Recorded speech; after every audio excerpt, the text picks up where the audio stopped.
What's up, YouTube? Definitely got some issues tonight. I actually started when I left the yard this afternoon.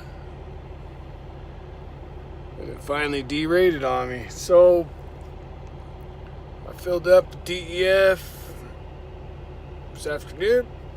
Got about 70 miles from the yard. That DEF light came on solid yellow, which was odd because, as you can see, I got a full load, right? Little while longer, check engine light number 1 came on. A little further down the road, check engine light number 2 came on. And I called the shop and I said, hey, pretty sure this thing's not gonna be happy for much longer. So they had me call a mechanic. You can use that word quite loosely. There are very few mechanics left in the world. Most of them are shit, and all this electronic horse shit doesn't make it any easier. So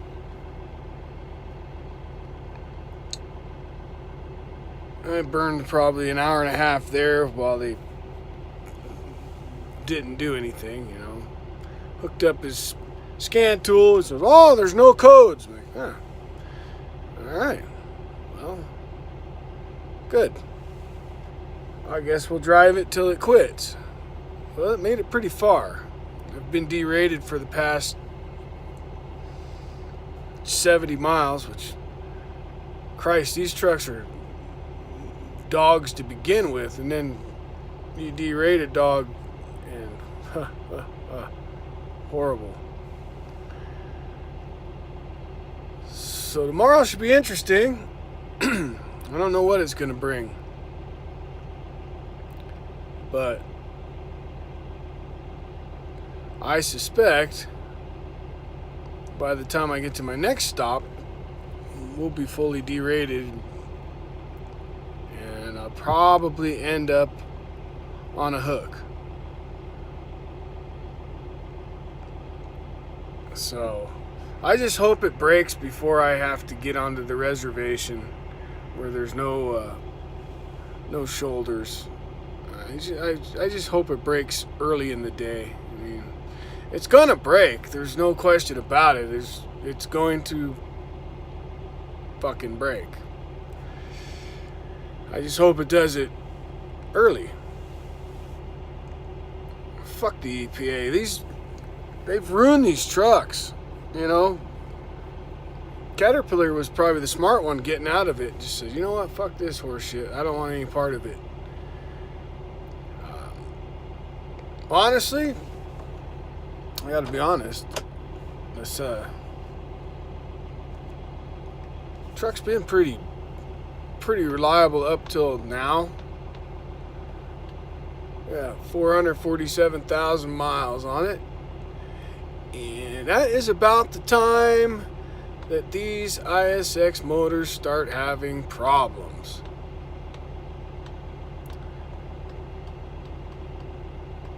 So, I don't know.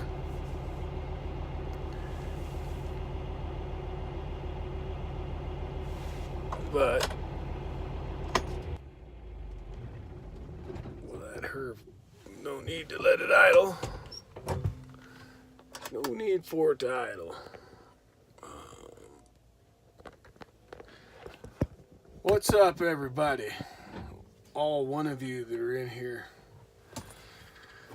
I just got parked for the night, so just about ready to pull the curtains and crash out. Tomorrow's gonna suck, though. Because I don't even know where they'll get me I don't even know where I get a truck from. Probably being I'm probably gonna end up just not even. I'll probably end up in this truck, which sucks because the way my job is, I typically spend 2 nights in the truck, but there's a real good chance I'll be doing it longer than that, which is fine, but it's not like I brought a whole wardrobe with me.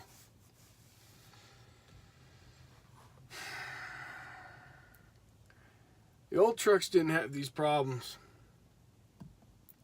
This DEF and the DPFs are just a joke. Fuck.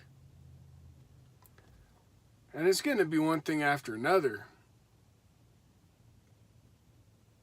Because, I mean, just look at it. You start looking at used trucks, and there's a whole lot of these motors that have either completely failed or have already been gone through before 500,000 miles, and that's just sad.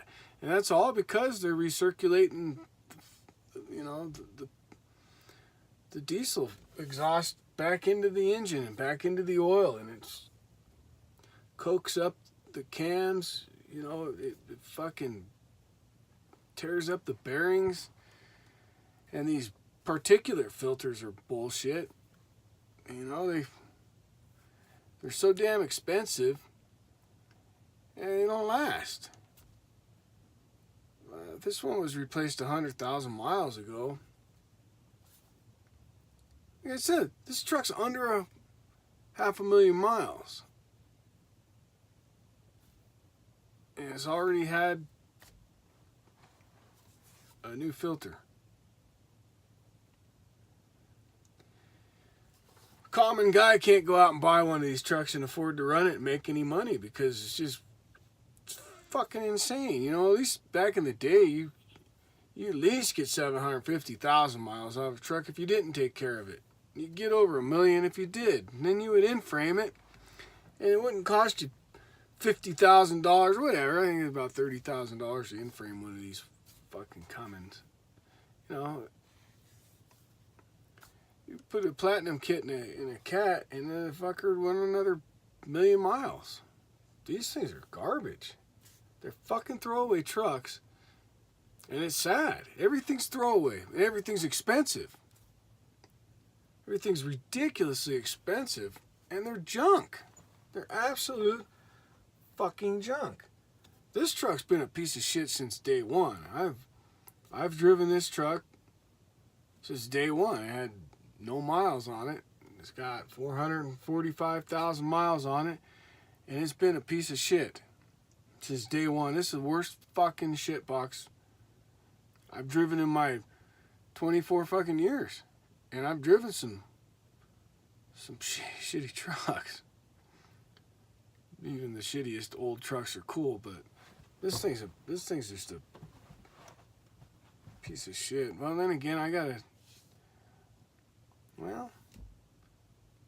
okay, I take that back. 2 trucks ago, that one was a piece of shit too. They all got the same automatic bullshit transmission. That was like a first generation automatic, and it was bad because I run the mountains, and and that transmission used to get a little bit confused, and it would just lock the fuck up. It would just quit. I was behind a tow truck a lot with that last truck. This one's been pretty reliable. It's just a piece of shit. It drives like shit. And probably it's the mechanic's fault because, I mean, how many times are you going to replace a steer tire that's skipping out, cupping the fuck out, wearing the tire out on one side essentially, and you still got a tire that's 75%. How many tires are you going to put on before you decide it ain't the fucking tire, it's the fucking truck? Take it to a shop and, you know, have somebody do a real alignment on it. Not, oh, that's in spec. No, in spec, fuck you. Look what the tire's doing. It's fucked off. Fix the problem instead of... I don't understand. You know, if it was my truck, I sure fuck wouldn't be putting a steer tire on it every 30,000 miles or so. Oh man, they hate me because this is definitely the third set of shocks on this truck. And hey, fuck it, they're not. Shocks aren't meant to last 500,000 miles. You know, and at the end of the day, these shocks are fucking $50 a piece. It's not gonna make you go broke. The fucking shocks on my Toyota 4Runner cost more than the ones on this truck. But when they're leaking oil, they're not working anymore. Yeah, they go quick, but it's one of those things they want to bury their head in the sand and go, oh man. This truck has, you know, it has potential. It could drive nice. You just got to take care of the stuff, you know, just like these drive tires that are on there. They don't rotate them. So you wear out one set before the other, and they could last, I don't know, probably 20-30% longer. There's no reason for it. It's just a waste of money. Wow, fuck, man. The first set of shocks that were on this truck, and this truck had no miles, I said, "They fucking shocks aren't working." They're like, "Oh, that's..." And it, you know, I made a big deal out of it, and they pulled it off. I could literally take the fucking piston and go like that with it. Like, and I swear, I shit you not, the fucking mechanic goes, "Well, some of those shocks are supposed to be like that." It's like, okay. They were good for a while. But I don't know why this tire keeps cupping out. It's on one side. It's almost like the hub or something's fucked up, or it's not sitting. Oh no, there's no mechanics. And you know what sucks is, why not balance the tires? At the very least, throw some balance beads in the tires. They don't balance them. This is just a big giant version of your tire on a motorcycle or car. If you didn't balance your tires on your motorcycle or your car, they would fucking sit there and skip. And because they're shitty shocks, you see the tire marks on the road. You see a pothole, and then you see a tire that skipped fucking quarter mile down the road. The fucking thing's bouncing. It's terrible. And the roads are so bad anymore. I'm at the point I would almost throw my own money in it to make the truck drive right. That's how bad it is.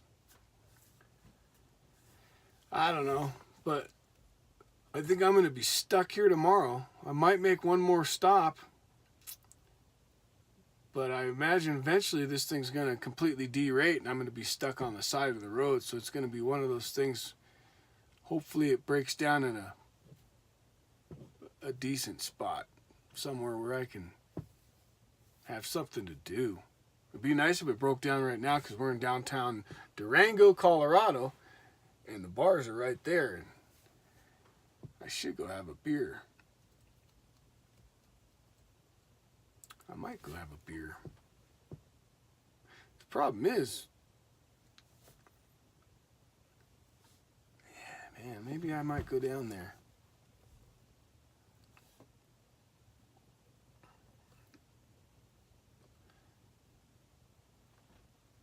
Oh, the regen. You would think. I mean, how long have we had it now? How long has DPF been around? It's been around 10 years? Would you say 10 years? You would think they would have it figured out by now, and have it just work. And here's the thing: this truck doesn't idle. You know, a lot of the regen problems are because people idle the trucks. This truck doesn't idle. The longest it idled was when you saw, just so you could see the flashing light. It never idles. That being said, I've never had to do a forced regen. I've never had to do a parked regen on this truck. In 450,000 miles, it's never had a parked regen. All right, man, have a good night. Idling's the worst thing you can have happen with these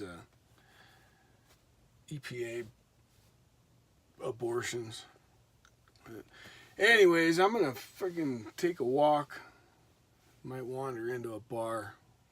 Maybe drag an old hide out of there. That sounds good. All right, laters. Where's the fucking button? There it is.